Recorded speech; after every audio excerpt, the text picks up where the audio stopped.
وَتُعِزُّ مَن تَشَاءُ وَتُذِلُّ مَن تَشَاءُ، اللہ رب العزت جس کو چاہے عزت دے اور جس کو چاہے اللہ رب العزت ذلت عطا کرے. یہ تو صرف اللہ رب العزت کے فیصلے ہیں. تو لہٰذا اللہ رب العزت کے سامنے گڑ گڑانا چاہیے، اس سے عزت طلب کرنی چاہیے کہ اللہ رب العزت ہمیں عزت عطا فرمائے. اس کے بعد اس پارے کی جو سب سے آخری آیت ہمارے سامنے آتی ہے، اس میں اللہ رب العزت ارشاد فرماتے ہیں ما یفعل اللہ بعذابکم ان شکرتم وآمنتم وکان اللہ شاکرا علیما. کہ اللہ رب العزت کو کیا پڑی ہے کہ اللہ تعالیٰ تمہیں عذاب دے اگر تم ایمان والے ہو، اور اگر تم شکر کرنے والے ہو تو اللہ کو کیا پڑی ہے کہ اللہ رب العزت تمہیں عذاب دے. اب یہاں پر اس آیت میں جو اسلوب اختیار کیا گیا ہے بڑا ہی زبردست اسلوب ہے. اللہ چاہتا تو اللہ یہ کہہ سکتا تھا کہ اگر تم شکر کرو تو اللہ رب العزت تمہیں عذاب نہیں دے گا، لیکن اللہ رب العزت نے یہ جو بات کی ہے کہ اللہ کو کیا پڑی ہے کہ اللہ رب العزت تمہیں عذاب دے. جب تک کہ تم شکر کرتے رہو اور جب تک کہ تم ایمان کے اندر رہو تو اللہ کو ایسا کوئی شوق نہیں ہے کہ اللہ رب العزت پکڑ کے لوگوں کو جہنم کے اندر ڈالتا رہے. تو اس سے ایک بات جو ہمارے سامنے واضح آتی ہے کہ اللہ رب العزت کی صفات میں جو غالب صفت ہے وہ رحمت کی صفت ہے. کہ اللہ رب العزت تو رحیم ہے، کریم ہے، وہ نہیں چاہتے ہیں کہ اللہ رب العزت کا ایک بھی بندہ جو ہے وہ جہنم کے اندر جائے. اللہ رب العزت تو سب کو چاہتے ہیں کہ سب معاف کر دیے جائیں، سب لوگ جنت کے حقدار ٹھہر جائیں. اسی وجہ سے تو اللہ رب العزت نے پے در پہ انبیاء بھیجے ہیں، ایک کے بعد دوسرا نبی آتا رہا تاکہ لوگ اپنے آپ کو جہنم سے بچا لیں. اسی لیے تو اللہ رب العزت نے ہر نبی کو ایسے اور ہر قوم کو ایسے موقع فراہم کیے ہیں، بار بار ان کو معاف فرمایا ہے. ہم سورۃ البقرہ میں پڑھتے ہیں کہ بنی اسرائیل کو بار بار معاف کیا جاتا ہے، بڑی بڑی کوتاہیوں پر معاف کیا جاتا ہے. سورہ آل عمران میں ہم احد کے حوالے سے مسلمانوں کا حال دیکھتے ہیں کہ اللہ رب العزت بار بار معاف فرماتے ہیں. اور اگر ہم آج اپنا حال دیکھیں تو اللہ رب العزت نے دیکھیے ہمیں امت مسلمہ کو رمضان عطا فرما دیا ہے. یہ معافی کا مہینہ ہے، یہ گڑ گڑانے کا مہینہ، اللہ رب العزت سے توبہ طائب ہونے کا مہینہ، اللہ رب العزت سے اس کی نعمتوں کے اوپر شکر کرنے کا مہینہ ہے اور اپنے ایمان کو تازہ کرنے کا مہینہ ہے. ہاں یہ انسان ہی ہے کہ انسان جب اللہ رب العزت کا ناشکرہ بن جاتا ہے، انسان جب اللہ رب العزت کے ایمان کو چھوڑ کر کفر اختیار کرتا ہے تو پھر اللہ رب العزت جو ہے وہ پھر اپنا اختیار استعمال کرتے ہیں. ورنہ اللہ رب العزت نہیں چاہتے ہیں کہ کسی کو بھی عذاب دیا جائے. اللہ رب العزت تو کہتے ہیں کہ اس کی صفت جو رحمت ہے وہ اس کے اوپر حاوی ہے. اللہ رب العزت نے اپنے اوپر رحمت کو لکھ دیا ہے. اور وہ غضبناک کب ہوتا ہے؟ جب انسان خود ناشکرا ہوتا ہے، انسان اپنے کیے کی خود کمائی اصل میں کاٹتا ہے. اور جب بندہ ناشکرا اور کفر کرنے والا بن جائے، اور اصل میں کفر کا لفظ بھی جو ہے وہ بھی اصل میں ناشکری کے ہی کے لیے آتا ہے. جب انسان کفر کرتا ہے اصل میں وہ اللہ کا ناشکرا ہے، جس نے اسے پیدا کیا اس کو وہ رب نہیں مانتا ہے، اس کو اپنا الہ نہیں مانتا ہے. تو اللہ رب العزت پھر کہتے ہیں کہ جو اس طرح سے کفر کرنے والے، جو شرک کرنے والے ہیں، تو پھر ان کو اللہ رب العزت معاف کرنے والے نہیں ہیں. اور اس سے یہ بھی پتہ چلتا ہے کہ اللہ رب العزت کی جو رحمت ہے وہ اصل میں کسی چیز کے بدلے میں ملتی ہے. یعنی ایسا نہیں کہ انسان کہے کہ اللہ بڑا رحیم کریم ہے تو اللہ رب العزت سب کو ویسے ہی معاف کر دے گا، ایسی بات نہیں ہے. یہ کسی چیز کے بدلے میں ہے.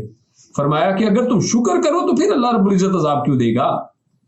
یعنی تم شکر کرنے والے بنو، تم اللہ کی طرف ایک قدم بڑھاؤ، اللہ رب العزت تم اللہ کی طرف چل کے آؤ. حدیث میں ہے کہ اللہ رب العزت پھر دوڑ کے اس کی طرف آتا ہے. تو لہٰذا اللہ رب العزت تو رحمت کے لیے تیار بیٹھا ہے. یہ رحمت لیکن بدلے میں ہے. ہمیں چاہیے کہ ہم شکر گزار بندے بنیں اور اپنے ایمان کو تازہ رکھیں اور اللہ رب العزت سے آخرت تک اور اپنا آخری جو عمل ہے آخرت تک جو ہے ایمان کی دعائیں اور توفیق مانگتے رہیں. اللہ رب العزت سے دعا ہے کہ اللہ رب العزت ہمارا جینا مرنا اسلام کے اوپر، ایمان کے اوپر رکھے، اور اللہ رب العزت ہمیں نیک عمل اور اچھی سمجھ کی توفیق عطا فرمائے. السلام علیکم ورحمۃ اللہ وبرکاتہ.